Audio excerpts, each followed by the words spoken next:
एक वो कह रहा है, भाई कह रहा है जी मैंने संगठन की वेबसाइट पे मोर्चे में दायित्व लेने के लिए फार्म भर किया था, योजना कार्यक्रम, और उसका अब तक कोई प्रतिक्रिया नहीं आई। भाई हम नहीं देते यार जिम्मेदारी, यार कितनी बार कह लिया, सुनते ही नहीं। इतनी ट्रेनिंग कर ली, हर ट्रेनिंग में एक बात कह दी, हम जिम्मेदारी नहीं देते किसी को, आपको जिम्मेदारी खुद लेनी पड़ेगी। अब मान लो आप ऐसे व्यक्ति हो जिसको खुद समझ में नहीं आ रहा कि क्या जिम्मेदारी है, तो बस आके खड़े हो जाओ। अरे काम करना है, इस काम में मान लो ये ट्रेनिंग, भैया अपन ना कैथल में ट्रेनिंग करांगे, ये जानकारी ग्रुप में आ गई, तो जाके खड़े हो गए, ले भाई मीटिंग है, मीटिंग में खड़े हो गए। अब मीटिंग में बात हुई, अपने विचार रख दिए, कोई आपका विचार माने ना माने वो अलग कहानी है, लेकिन पता चला कि फाइनल ये होगा कि मीटिंग रखांगे, एक जगह टोवांगे, उसमें इन चीजों का इंतजाम करना पड़ेगा, इतने लोग बैठेंगे, ये चीजें आएंगी। अब इतने सारे काम में से जो आपका इंटरेस्ट एरिया है, जो आप मान लो आपने कहा मेरे घर तो तासड़ा पड़ा है, मैं तो वो ले सकूं, बस मेरे घर कसी पड़ी है, मैं तो थारी खटे खोद दूंगा, मैंने यो काम आवा है, अपना बता दो मैं यूं काम कर सकूं, वो आपकी जिम्मेदारी अपने आप लग जाएगी ना। और आपके पास कह रहे हो कि ऐसा कुछ है ही नहीं मेरे पास जो मैं मदद कर सकूं, तो मैं कह देंगे खड़े रहो बस, दो रख के दिक्कत है। आपके खड़े होने से भी तो ताकत आती है ना, आपके रहने से भी ताकत आती है भाई।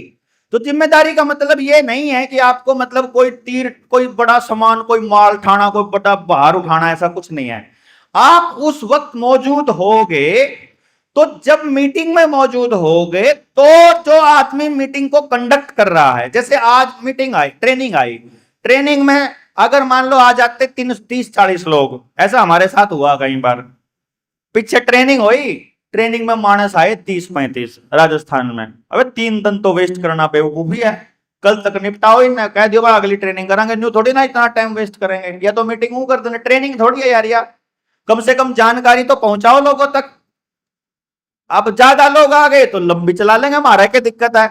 अब या इतने में बात बन गई, किसी ने अगर कैथल में पंगा लिया होता, पुलिस वाले ने आप सारे ने लेकर उड़े पहुंच जाते, काम अपने आप आ जाएगा। आप आना तो चालू करो, घर से निकलना तो चालू करो, न्यू थोड़ी है कि आपके जिम में काम लगेगा तो ही आप आओगे ना।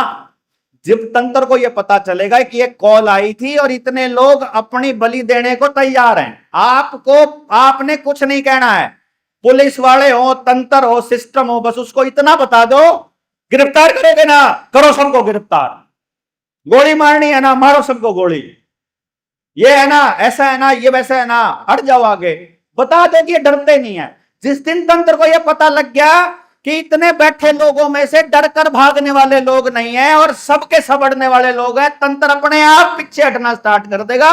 ये बहुत सिंपल सी बात है, मैं आपको बताऊं, इसमें कोई कैलकुलेशन नहीं करनी। हम शिमला गए थे ट्रेनिंग में, 7 दिन वाली ट्रेनिंग में, हमको पकड़ लिया पुलिस वालों ने, वहां रिज के ऊपर हम लोग हंसी ठट्ठा कर रहे थे, उन्होंने सोचा कोई तमाशा दिखाने वाले लोग हैं, वहां सोचा तुमने परमिशन ली थी, मैं कहा ना, हम तो वही तो कर रहे हैं, क्या नाम है, ऐसे जैसे मैं अभी यहाँ अटक जाता हूँ, मगर ट्रिक दिखा रहे, ट्रिक, क्या ट्रिक दिखा रहे, माँ यू बेचारा ट्रिक दिखाओ था, एंटरटेनमेंट करे था, ये नहीं कर सकते आप। मगर अच्छा थाने में चलना है क्या, बोला हाँ चलो, चलो भाई मखा। अब उसको पता नहीं था ये इतने सारे लोग हैं, और वहां लंगार इतना लंबा, ओड़ा जाके उनके होश फांकता हो गया कि यू पंगा ले लिया भाई गलत आदमियों से। और वहां जाकर के जो उस पुलिस वाले ने बाद में हमको बताया, कहते भाई हमने ना आज तक ऐसे लोग नहीं देखे। होता क्या है, या तो थोड़े लोग होते हैं, और अगर ज्यादा लोग होते हैं ना, तो उनमें से कुछ लोग पीछे रह के भाग जाते हैं कि भाई मेरे खिलाफ मुकदमा हो गया तो, मैं अगर परेशान करेगी पुलिस वाले या पीट देंगे तो, या मैं अंदर जेल में चला गया तो, कहते थारे वाले पागल नहीं करे, मन लो पहले, मन लो पहले, जेल में हम जाएंगे, जेल में आओ। कहते आखिरी तक का आदमी कोई पीछे नहीं भाग रहा। चांदीराम जी चूक गए उसमें, उस दिन बुखार हो रहा था, नहीं बुखार हो रहा था, ये भी थे, नहीं बोले आहो चूक गए भाई हम तो मतलब जो नहीं जा पाए उस दिन, वो चूक गए उस दिन कि यार हम नहीं जा पाए, हमने भी जाना था जेल में, तो हमने भी गिरफ्तार होना था। तो ये जब तंत्र ये देखेगा कि इतने सारे लोग अपनी गिरफ्तारी देने के लिए आ गए हैं, जब भी तो पता लगेगा ना उन्हें कि डरते को नहीं भाई, क्योंकि इनका सारा तंत्र, सारा सिस्टम केवल एक चीज के ऊपर है, और वो है डर और लालच। आप बस डर और लालच से मुक्ति पालो, आप इस तंत्र से मुक्त हो जाओगे। सिंपल सा फंडा है, डर और लालच से मुक्ति। सारे अधिकारी, सारी पुलिस, सारे जज, सारे वकील, सबका तंत्र यही है। वकील आपको लूटने के लिए बैठे हैं। कितने दिन लूट सके हैं? ज्यादा से ज्यादा, ज्यादा से ज्यादा 3 साल। फिर मैं कहूं 3 साल। क्यों? जब आप समाज में उतरोगे ना, 3 साल में आपको लड़ने वाले वकील भी मिल जाएंगे। और जब 6 महीने तक वकीलों के यहां चक्कर काटोगे, हम तो आपकी मदद करें नहीं, आप जाओगे खुद कोर्ट में, वकीलों से बात करोगे, पता चलेगा वकील कैसे कैसे हैं, पता लगेगा किस तरह की इजरा करते हैं। काम तो कुछ होता नहीं, खाम खाई के पीछे ले लें। जब पता चलेगा न्याय से कुछ लेना देना नहीं, ये तो खाम खाई हरासमेंट करते हैं। फिर आप सारे जने आपस में पीछे मिला के भी, अगर आप 5 जने में तो एक जने का बालक जिसका 12वीं पास कर रहा है या फिर BA पास कर रहा है, उसके ना वकालत की डिग्री का फार्म भर देंगे, ले तो 3 साल में वकालत वकील हो जाएगा। वकालत की 13 को वकालतनामा लावांगे, इतना हम सीख लेंगे सारी की सारी। हम सारा समझ, सारे नॉलेज इकट्ठे कर लेंगे। 3 साल लगेंगे, वकील तैयार। 100 तो वकील तैयार कर देंगे मोर्चे में, जिले वाइज। क्या दिक्कत है? मानस तो इकट्ठे करो तुम, इतने वकील तैयार कर देंगे। इसी यात्रा में कोई ना कोई पुलिस वाला भी आपकी बात समझने वाला मिल जाएगा। जब हम पुलिस वालों की बात करते हैं तो सारे पुलिस वाले ऐसे नहीं है, एक आधा खानदानी भी फंस रहा होता है। उस खानदानी ने जब पता चलेगा कि अच्छे लोग समाज में आके आके लड़ने लगे हैं, वो भी छोड़ा होगा नौकरी ने। 6000 नर्स और डॉक्टर, जब ये कोरोना का वैक्सीनेशन चालू हुआ, यूरोप के अंदर 6000 नर्स और डॉक्टरों ने सामूहिक इस्तीफा दिया था, जो बोल रहे थे कि हम तुम्हारे इस खेल के अंदर शामिल नहीं होंगे, क्योंकि इसका लोगों के ऊपर जो असर होगा हमको पता है। यानी कि जब नॉलेज हो जाएगा पुलिस वालों को भी कि तुमको भी लूटा जा रहा है इस रुपए के खेल से, वो भी छोड़ देंगे सरकार का साथ देना, मंत्रालयों का साथ देना। गृह मंत्रालय को छोड़ आएंगे, इस्तीफा दे आएंगे, सरकार के साथ हो जाएंगे।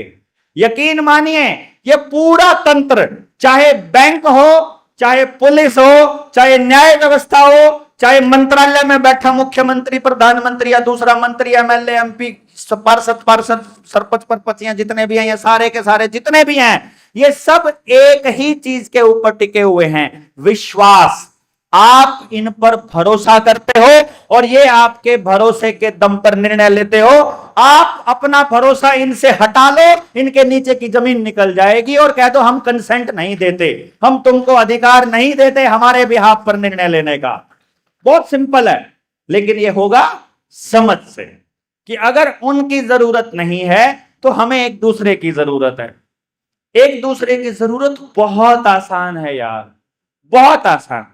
गांव का एक छोटा सा आंकड़ा मैंने आपको बताया। गांव में मैं जब गया, अपने गांव में फफड़ाना में, तो मेरे गांव में लगभग 1800 से 2000 के बीच घर हैं। तो मैंने ये कहा कि चलो 1500 घर मान लेते हैं, कम मान लेते हैं। और जब गांव का आंकड़े इकट्ठे करे हमने, आंकड़ा क्या निकल के आया? 44 करोड़ रुपया सिर्फ बीमे की किस्त जारी है मेरे गांव से साल की। कितनी 44 करोड़। मैंने जितनी भी मीटिंग करी मोहल्ला वाइज, हर मीटिंग में उनसे यह पूछा कि तुम ये बताओ गांव में कितने लोग एक्सीडेंटल डेथ से मरे हैं, क्योंकि बीमे की जो राशि मिलती है वो एक्सीडेंटल डेथ से मिलती है। बीमारी से मर जाओ तो नहीं मिलती, हार्ट अटैक हो जाए तो नहीं मिलती, ब्रेन हेमरेज हो जाओ तो नहीं मिलती, नेचुरल डेथ हो, सिर्फ एक्सीडेंट्स के केस में मिलती है। तो गांव में बताओ कितनी डेथ होती है? पिछले 5 साल में तुमने दे लिया 220 करोड़। कितना? 220 करोड़ बीमे की किस्त। पिछले 5 साल में गांव में एक्सीडेंट से, आपके गांव में उंगली के इशारे से बताओ पिछले 5 साल में कितने लोग मरे होंगे? बताना जरा उंगली के इशारे से। उंगली उठा के बताओ, आपके गांव में 1 मरा, 2 मरा, 10 मरे? इनके गांव में 1 मरा पिछले 5 साल में, इनके गांव में 3 मरे, इनके गांव में 20 मरे, उनके गांव में 3 मरे, उनके गांव में 5 मरे, उनके में 3 मरे। इतने मरे ना। अब 5 साल में 3 आदमी मरे, 5 साल में 5 मरे, और 5 साल में 20 मरे, और एक बोला 1 मरा। अब इनका गांव भी 220 करोड़ रुपए पूछ चुका है, एक आदमी को मिला बीमा सिर्फ। उनके में 20 मिला तो उनमें 20 को मिला एक्सीडेंटल। आप 20 मान लेते हैं, 20 मरते को नहीं वैसे 5 साल में एक्सीडेंट है, पूरा ही परिवार मरा हो तो बात नहीं आ रही है। 5 मरे मान लो, ठीक है। अच्छा, अब मैंने गांव वालों से जब बात करी, मैंने कहा एक बात बताओ, अगर ऐसा कर लें तो? गांव वाले बोले मैं तो कर लूं, गांव तो नहीं मानता। तुम बताओ अपनी, मैं कर लूंगा। तुम बताओ, मैं कर लूंगा। जिससे पूछा वो तैयार था। हमने क्या आइडिया दिया? आइडिया देखना, आइडिया ये है, और आप सब लोगों को भी कह रहा हूं मैं ये आइडिया, अगर आप लोगों को ठीक लगे तो। मोर्चे में समय समय पर जरूरत पड़ती है पैसों की, पड़ती है ना। अपने घर में गुल्लक लगा लो, एक्सीडेंटल डेथ का गुल्लक, बड़े कार्यक्रम का गुल्लक, रेगुलर दान का गुल्लक अपने घर में लगा लो, ठीक है। अब आपको क्या करना है, जितनी आपकी कमाई है महीने में उसका 10% उस गुल्लक में डालना है। उन गुल्लक में कितना डालना है वो आपकी मर्जी, वो 10% 3-4 जगह बांट दो, ठीक है। मैंने गांव वालों को बोला महीने का 1000 रुपया अपने घर के गुल्लक में रखो। तुम्हारे हिस्से का पूरा गांव इकट्ठा कर रहा है। मान लेते हैं एक्सीडेंट से छोड़ो, हार्ट अटैक से हो जाए या किसी भी चीज से हो जाए, पूरे गांव में साल में कितनी मौत होती है टोटल? कितनी होती होंगी जी चांदीराम जी? 10 से ज्यादा मौत नहीं होती गांव में। आजकल थोड़ा सा ज्यादा हो, केमिकल शरीर में डला, वैक्सीन डला, उसकी वजह से कांकड़े उधर उधर हो रहे हैं, वो अलग बात है। और आप तो 50 भी मान लेंगे, मतलब 30 भी मान लेंगे, जिन भी टोटा नहीं है साल में। हमने सिर्फ इतना कहा है कि एक बार अपने गांव में साल में होने वाली डेथ का अंदाजा लगा लो। कमाने वाले आदमी की बोल रहा हूं मैं, बुढ़ापे की नहीं। जो बूढ़े हो गए मरे वो नहीं, जो पैसा नहीं कमा, जो मेहनत, जैसे आप दुकान है आपकी, आप नौकरी करते हो, कोई बिजनेस करते हो, बाहर घूमते हो, आप जो घर में पैसा कमाने वाले आदमी की बात कर रहा हूं। तो कमाने वाला आदमी की नाम का वो 1000 रुपया आपने अपने घर में जमा, अपने घर में जमा किया, और गांव में जब भी कोई कमाने वाला व्यक्ति एक्सपायर हो जाए तो उसकी 13वीं पे हर बंदा अपने गुल्लक से 1000 रुपए वहां डाल आएगा। अगर 1500 घर है तो कितना हो गया है? 15 लाख रुपया हो गया। आपको बीमा कराने की जरूरत है 10 लाख का, 5 लाख का। आपको किसी को कमेटी बना के देने की जरूरत नहीं, और आप पूरे गांव का आपस में कनेक्शन हो गया, पूरे गांव को पता चल गया। बंदा जेल में चला जाएगा तो भी काम चलेगा, तो भी गांव संभाल लेगा। बंदा मर जाएगा तो भी संभालेगा। तो हर व्यक्ति गांव के लिए लड़ना चालू कर सकता है ना, फिर तो कोई दिक्कत नहीं ना। आपके बच्चों को अगर गांव संभाल ले तो क्या टेंशन है? गांव में एक व्यक्ति भी ऐसा नहीं था जो कहता हो कि तुम गलत कह रहे हो। 44 करोड़ रुपया एक झटके में मैंने गांव में रोक दिया, अगर गांव इस बात को मान जाएगा तो। लेकिन ये मानने में अगर 1 साल लगेगा, मैं 1 साल इंतजार करूंगा ना। मैं 1 साल काम करूंगा, 1 साल बात करूंगा, 1 साल चर्चा करूंगा, जब तक जिस चीज का डाउट है वो डाउट क्लियर करूंगा। वो क्लियर करने का सब्र वो चाहिए अपने को, उस लेवल तक जाने का सब्र चाहिए। अगर आप कोई काम गलत नहीं कर रहे हो तो फिर रुकना क्यों है, ये तो बताओ ना। भाई जाना चंडीगढ़ है मान लो मुझे, और मैं कह दूं चंडीगढ़ का रास्ता तो खराब है, तो मैं दिल्ली थोड़ी चला जाऊंगा यार। रास्ता खराब है तो घूम के चला जाऊंगा, रास्ता ठीक होने का इंतजार कर लूंगा। स्लो चल लूंगा, खेतों में से चला जाऊंगा, पर जाना चंडीगढ़ है तो चंडीगढ़ की तरफ ही तो जाना पड़ेगा ना यार। मैं ये कह रहा हूं गांव वालों से कि जो सही है वो करो ना। आज नहीं हो रहा तो बात बात कर लो। आज 10 आदमी नहीं मान रहे तो 2 मान रहे तो 2 पे कर लो। आज 1 मान रहा है तो 1 से कर लो, लेकिन बात तो सही की करो ना। अगर सही को सभी लोग नहीं मान रहे हैं तो सभी लोगों से पूछो ना क्यों नहीं मान रहे। और फिर जब चर्चा करने लगोगे तो इतना दिल खोल के करना पड़ेगा कि अगर मेरे परिवार के किसी पुरखे से आपके परिवार के किसी पुरखे की लड़ाई थी या झगड़ा था या कोई गलती हो गई थी किसी से, तो वह माफ करनी पड़ेगी। क्यों भाई, समझे ना? भाई मेरे पूर्वजों ने जो आज की सत्ता है वो सत्ता किस नरोन लग रही है? हिंदू मुसलमान का जब वो झगड़ा करवाते हैं तो क्या कहते हैं? भाई मुगलों ने ऐसा किया था। अरे भाई इनके बाप दादाओं ने करा था। अब इनसे ये पूछ लो तुम शांति से रहना चाहते हो कि नहीं रहना चाहते? रहना चाहते हो तो तुम बताओ तुम्हारी कौन सी चीजें हैं जो हमको माननी पड़ेगी। एक व्यक्ति अपनी पूजा अर्चना का ये तरीका अपनाना चाहता है, उसमें से जो हमको ठीक लगता है कि इसमें समाज का कोई नुकसान नहीं, अपना पूजा अर्चना करे जैसे उसका मन करे, और जैसे मैं करना चाहता हूं वैसे मैं कर लूं, जिससे किसी को भी आपत्ति ना होती हो। बैठ कर चर्चा कर लेंगे ना, क्या दिक्कत है? जो मेरे पुरखों ने गलती करी, जो आपके पुरखों ने करी, जो आपसे पहली पीढ़ी ने करी, वो सब कांटा मारो और अब से बताओ कैसे रहना है। हो नहीं सकता क्या? गांव में तो हो ही सकता है, गांव में हो जाएगा तो देश में ही हो जाएगा। समझे ना?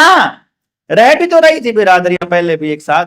ऐसा कोई प्रॉब्लम नहीं है जिसका समाधान नहीं है, और समाधान करने से होगा, चर्चा करने से। इसलिए हम लोग किसी को भी जिम्मेदारी आवंटित नहीं करते हैं। आपको आना होगा। अब ये इन साथियों का जरूरत पड़ी तो सारे साथियों का नाम लिया नहीं है मैंने, अशोक भाई को दे देना दान ये बोला नहीं है मैंने। तो जो आदमी काम कर रहे हैं वो ही आगे लीड करेंगे, हम तो खाम खाई की चौधर लेवांगे। जो काम कर रहा है वही लीडर है, बात खत्म, वो हमारा लीडर है। अभी हमने संभाल के मैं कार्यक्रम करा तो हमने ऐलान नहीं किया भाई हमारा लीडर रविंदर है इस कार्यक्रम का, किया नहीं। वो हमारा भी लीडर था, हमें थोड़ी है लीडर, उसी का फोटो था, हमने तो नाम भी नहीं लिखवाया अपना कड़ी। क्यों जी? अरे रैली में सब आखिर में वो ही बोल रहा, कोई ऐसा कोई सीन नहीं है यहां पर फिक्स।